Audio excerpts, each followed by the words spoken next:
Basti, ini ada kejadian aneh tapi nyata. Jadi pada tahun 1982, ada seorang wanita bernama Joy. Nah, dia ini satu saat suaminya pulang dari kerja masuk ke rumah dan Joy ini mencium bau yang sangat tidak enak berasal dari suaminya. Suaminya pun bingung kan, akhirnya suaminya mandi, tapi baunya ternyata nggak hilang-hilang nih menurut si Joy. Nah, anehnya lagi, begitu dia tanya ke orang lain, ini nggak ada orang lain yang bisa mencium bau yang dia bilang nggak enak ini dari suaminya. Akhirnya karena nggak ada yang mencium lagi, si Joy ini pun pasrah.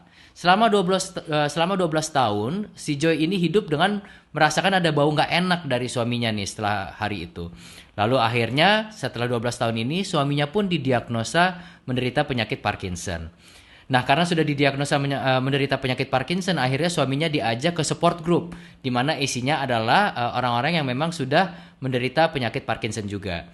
Pada saat Joy memasuki ruangan tersebut, di mana ruangan itu penuh dengan orang-orang yang menderita penyakit Parkinson, ternyata Joy mencium lagi bau yang sama yang berasal dari suaminya, tetapi 20 kali lebih kuat bau ini.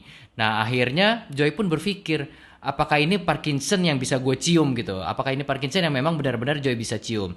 Dia pun penasaran dan akhirnya Joy pun reach out ke scientist. Joy pun menghubungi ke scientist, menceritakan pengalamannya, tetapi pada awalnya scientist pun gak ada yang percaya.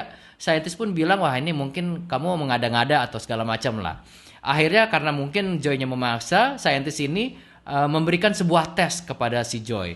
Lalu diberikanlah ke beberapa baju ke Joy ini untuk dicium, di mana pemilik dari baju ini ada yang memang menderita Parkinson dan ada yang memang tidak menderita Parkinson.